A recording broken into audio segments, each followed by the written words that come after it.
Olá, meus amigos, a partir de agora vocês estão conectados no programa Estúdio Vozes. Ele já foi secretário de Estado, foi deputado estadual, foi deputado federal, prefeito de Campo Grande por 2 vezes, governador do estado de Mato Grosso do Sul também por 2 vezes. E em 2018, quando buscava um 3º mandato, liderando as pesquisas de opinião para o governo do estado, ele foi acusado de um esquema de propina sem nenhuma acusação formal, e sem nenhuma denúncia formal, o que acabou o tirando do jogo do cenário político. Hoje o meu entrevistado aqui é o ex-governador André Putinelli. Doutor André, tudo bem? Tudo bem, Jorge. Bom dia a todos os que nos assistem. Doutor André, queria começar recapitulando esses últimos meses aí do qual eu me referi, em que o senhor vinha numa campanha, vinha numa ascensão, buscando provavelmente um 3º mandato, e aí de uma hora para outra acontece essa articulação que acabou tirando da disputa. O senhor considera o que isso aí? Foi uma prisão política, doutor André, para que o senhor não participasse desse processo? É claro que foi uma prisão política, pois no momento em que deram a ordem de prisão, não havia, como não há até hoje, condenação nenhuma e não havia sequer denúncia. Então, 10 dias depois que eu passo à frente nas pesquisas, prendem, depois liberam e na liberação por unanimidade no mérito dizem que a prisão foi ilegal. Portanto, ficou claro e patente. Eu quero fazer uma retífica, voz. Eu não buscava um 3º mandato. Eu aceitei a incumbência depois de tanta insistência da população, dos companheiros, para que eu fosse candidato. Não deveria ter aceito, talvez não tivessem me prendido. Mas a paixão pela política maior? Não, eu aceitei a incumbência dos companheiros, os apelos que foram insistentes para que eu fosse candidato. Doutor André, apesar de todos esses episódios que aconteceram aí, que trouxe um desgaste para a sua imagem, o senhor hoje é a maior liderança do partido, é uma das maiores lideranças políticas do estado. O senhor teve momentos de felicidade na política e também momentos de desgosto, como foram esses aí. O que lhe move? Por que o senhor ainda quer fazer política? Não, eu estou presidente do diretório estadual do MDB a pedido dos companheiros, para que o nosso partido, o MDB, possa ter agregado inúmeras novas lideranças na continuidade, para que façamos prefeitos e vereadores, se possível, na grande maioria, se não for possível, em todos os municípios do estado. Então, o coleguismo, o companheirismo e a convicção de que o estatuto do MDB, como está escrito desde o início, é o melhor estatuto para ser aplicado corretamente para a população dos municípios e do meu estado. Doutor André, nesse tempo que o senhor ficou afastado da política lá, que lição que o senhor traz daquele período em que o senhor esteve lá? Uma lição de mais humildade ainda e de que injustiças se cometem nesse mundo terreno. Amizade, o senhor refletiu sobre a amizade? É possível tirar alguma coisa dentro desse período? Como é que foram os amigos? Borges, os amigos, tinha quem dizia que contava nas mãos o número de amigos que você tem.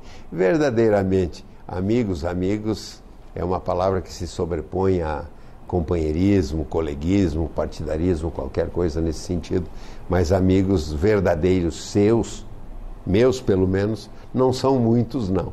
Passam um pouquinho do número de dedos das mãos. Alota uma Kombi. Ah, tranquilamente. Doutor André, como é que foi quando o senhor voltou para casa? Como é que foi voltar para o lar, ser recepcionado pela família? Recepcionado pela família toda que angustiada ficava, porque fôramos presos eu e meu filho. Meu filho foi preso por quê? Por que foi preso meu filho? Porque tem o sobrenome do André? Porque é Putinelli? Qual a acusação?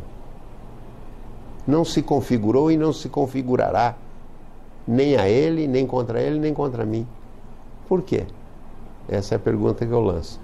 Para atingir ainda mais o senhor, seria isso? Não? Provavelmente sim. Provavelmente para atingir ao Putinelli pai. O senhor, quando o senhor saiu lá da prisão, o senhor falou que queria aproveitar muito os momentos familiares, né? Principalmente com os netos. Eu havia dito antes isso, que eu não quis disputar o Senado, insistiram comigo, mas não quis disputar o Senado, achando que tinha cumprido um ciclo. Se bem, se médio, se regular ou se ótimo, cabe à população definir. Eu disse, eu vou ser vovorista. E realmente estava nesse embalo de ser vovorista.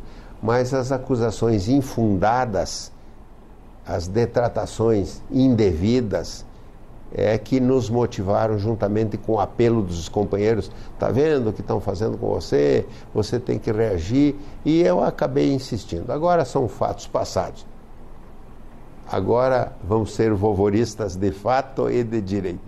Como é que esses momentos familiares, o que o senhor gosta de fazer quando o senhor não está fazendo política? Olha, eu tenho... vou completar o 7º neto. Quando nascer o caçulinha da Denise, final de outubro, primeira semana de novembro. Os meninos gostam, e as meninas também, gostam de pescar lambari comigo. E eu, de bermuda, chinelão, os levo com um anzolzinho pequenininho, varinha, e eles gostam. Eu convivo bastante com a família. Beth é companheira, vamos as netas, os netos todos em caravana, sempre juntos. São os momentos de lazer com os filhos e com os netos, os momentos mais alegres da nossa vida. Durante esses 16 anos aí, como prefeito de Campo Grande e governador do estado, por 2 mandatos em cada função, praticamente não sobrou tempo para a família, né? O senhor se arrepende de alguma coisa? Não, você quando se dedica a alguma coisa deve se dedicar de corpo e alma. Foi assim quando eu fui secretário de Estado de Saúde, que motivou pelo desempenho a me tornar deputado estadual mais votado, reeleito, deputado federal mais votado, reeleito, prefeito de Campo Grande e do estado. Você tem poucos momentos para com a família, mas os momentos que nós tivemos foram momentos intensos e a gente não se arrepende de nada do para trás, porque senão você não teria convicção de ter feito as coisas certas a seu momento. Doutor André, músicas, livros, passatempo do senhor, qualquer? Agora joguinhos no WhatsApp. Educativos. Joguinhos educativos. Doutor André, o senhor veio da Itália, como todo bom italiano tem um sangue que ferve, e eu queria saber o seguinte do senhor, o que lhe faz perder a paciência? Hoje nada mais. Hoje não tem que me faça perder a paciência. Os anos de idade e a reflexão da vida nos fazem ser mais pacienciosos. Mas como bom italiano, 7 meses só de Itália. Eu nasci em 2 de julho de 1948, em fevereiro de 1949 já estávamos no Rio Grande do Sul, em Porto Alegre, depois de 57 em Curitiba. Quer dizer, 7 meses de Itália, 70 anos de Brasil. Italiano já está há muito tempo, né? Há muito tempo, há 70 anos. 70 anos. Doutor André, o senhor anda pelas ruas de Campo Grande hoje e todo mundo que lhe acompanha percebe que há um apelo ainda para que o senhor saia candidato. O senhor é querido pelas pessoas, querem tirar fotos com o senhor, querem lhe abraçar. A que se deve a isso, doutor André? Tem que perguntar à população. Eu acho que o trato direto com a população, como nos anos de prefeitura, me tornaram popular. E eu nunca andei com guarda-costas, nunca dirijo o meu próprio carro, sempre andando tendo contato direto, seja com os secretários, seja com as entidades, eu tratava diretamente. Então, creio que tenha sido isso a me tornar mais popular, sem que isso represente populismo. Por um lado, os adversários dizem que eu sou muito autoritário, por outro dizem que eu sou muito afável. Então, vamos achar um meio termo. Vamos achar um meio termo. Tem que decidir. E o senhor tem algum líder que lhe inspira? Quem são os políticos assim que o senhor foi ao longo da sua carreira se moldando? Eu entrei na política lá em Fátima do Sul e conheci em 1978 o Rames Tebet quando ele foi deputado estadual. Então eu tenho o tempo de vida do Rames sempre uma amizade intensa e andando sempre junto com ele. O Wilson Barbosa Martins, que foi o governador a quem eu servi como secretário de Estado de Saúde, e inúmeras pessoas. Hoje em dia, Moca, Simone, Renato Câmara, Eduardo Rocha, Márcio Fernandes, Loester, Sami, são amigos e companheiros de partido que andamos juntos para a reestruturação do MDB. Das lideranças nacionais do PMDB, quem é o seu grande líder? Foi, já faleceu e não encontraram até hoje, o Ulisses Guimarães, que foi o que nos inspirou como um parlamentar que se manteve até o final da sua vida dentro de princípios que norteiam o MDB e que continuam a nortear as pessoas que gostam do MDB, daquele MDB de Ulisses Guimarães. O senhor me faz lembrar de uma situação agora que está muito na moda hoje, dizendo que não há mais espaço para a velha política, e sim, hoje é uma nova política. Nunca, deixa eu contestar isso. Nunca houve espaço para a velha política, entendida como velha, aquele que você não usa de ética, não cumpre palavra, não olha nos olhos das pessoas, não aperta a mão e cumpre compromisso. Essa é a velha política. A velha política não é de hoje, a velha política é de quando começou-se a fazer política. Nova política. Nova política não existe. Existe a política com ética, com compromissos que podem ser feitos e devem ser cumpridos. Essa é a nova política. E a nova política não é representada por um guri novo, ou uma guria nova, ou um senhor de idade, ou uma senhora. A velha política é representada por aqueles que são corrompidos e corrompem. A nova política é por aqueles que cumprem a palavra, olham no rosto das pessoas, apertam a mão e diz, está feito, e você esquece a palavra. A nova política é aquela que não se compra apoios com dinheiro, como muitos políticos estão fazendo hoje. Nova política é essa, de praticar o que a lei determina. A nova política pode ser praticada por gente nova ou por gente velha. A velha política pode ser praticada por gente nova ou por gente velha.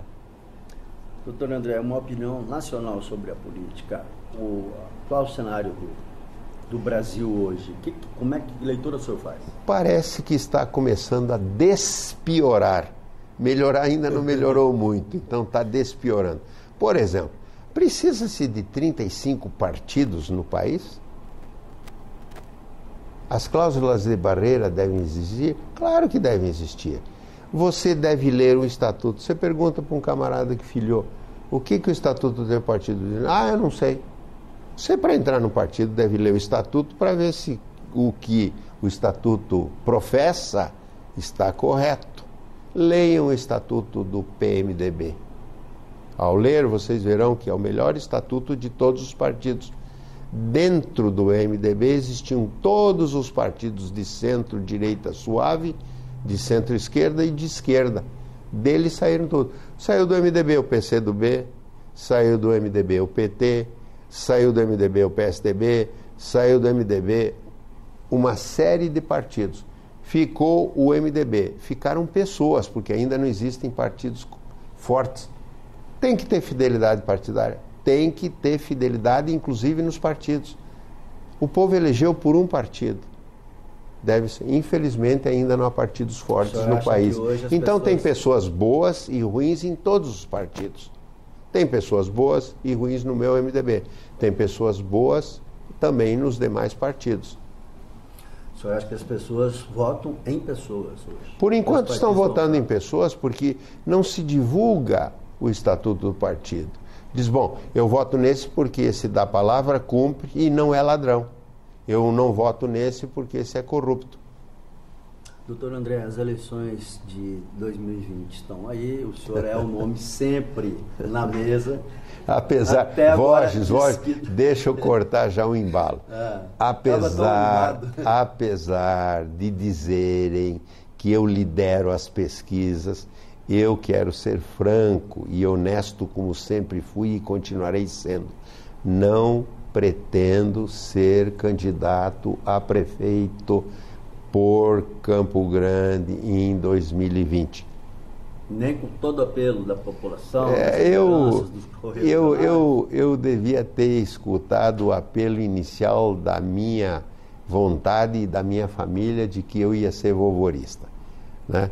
Então, apesar de dizer, e volto a repetir, de estar liderando as pesquisas de intenção de voto para prefeito de Campo Grande, não pretendo ser candidato. Em 2022? 2022 está longe. Será que eu vou estar vivo até lá? Se tiver.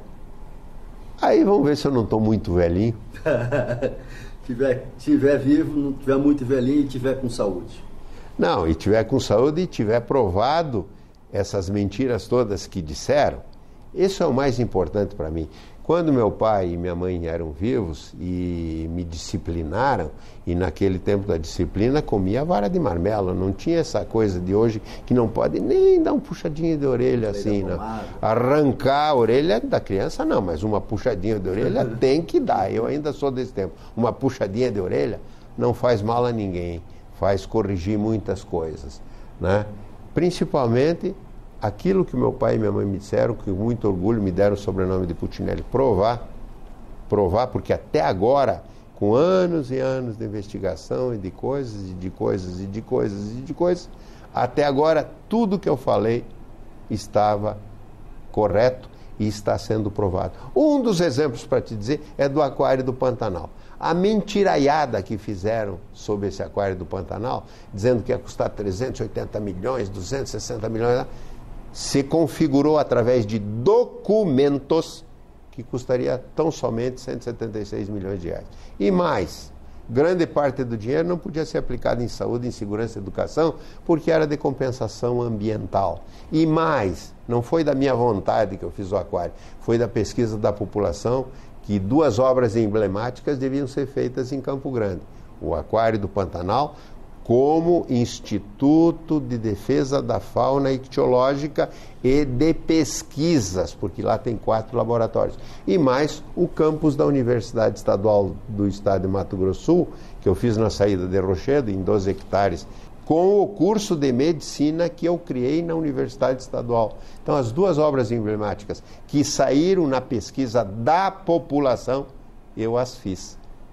E ficou comprovado, configurado, que o Aquário do Pantanal, por birra, por desconhecimento ou por má fé de um secretário de Estado de Obras, que convenceu o governador a não fazer, está lá. Agora vão gastar muito mais dinheiro.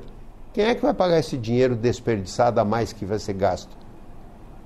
Pelo atraso de fazer as obras, pelo desgaste que elas sofreram. Quem vai pagar? Quem é o responsável por isso? 176 milhões custariam. E grande parte desse dinheiro, compensação ambiental, que só pode ser aplicada em coisas que preservem o meio ambiente, como o Instituto Ictiológico da Fauna Pantaneira, que é o Aquário do Pantanal. O Aquário do Pantanal é apelido. É um centro de estudos e pesquisa para que o Estado de Mato Grosso do Sul detenha a grife Pantanal, que é nossa, do Mato Grosso do Sul. Doutor André, a vaidade, a briga pelo poder, ela é maior do que o respeito pelo ser humano? Está sendo. Eu nunca tive vaidade. Eu acabei naturalmente saindo candidato por insistência. Essa última foi um exemplo disso. Não queria os companheiros, você não pode nos deixar, você não pode nos deixar. E eu atendi o apelo. Aí o que fizeram comigo? Não. Era a única maneira de neutralizar o senhor. Então, eu nunca tive voracidade pelo poder. Eu exerci o poder com autoridade, não autoritariamente, mas com autoridade exerci, para que tivesse disciplina, correção na condução. E por isso que nos 8 anos de governo nosso, foi dos anos mais promissores para o Estado de Mato Grosso do Sul, com muito orgulho nosso. O senhor se arrepende de alguma coisa na sua vida pública? A gente se arrepende de, às vezes, não ter dado atenção à família no tanto que devia dar, ou, eventualmente, atenção a alguém que você deveria despender mais atenção. A gente sempre se arrepende de coisas, mas de coisas feitas, não, porque nunca as fiz. Não há dolo, não houve absolutamente nada na minha vida política e não haverá, sem que eu tenha feito com convicção e sem que eu tenha feito com qualquer premeditação intencional. Eu vou encerrar essa entrevista, mas o senhor não vai escapar da pergunta.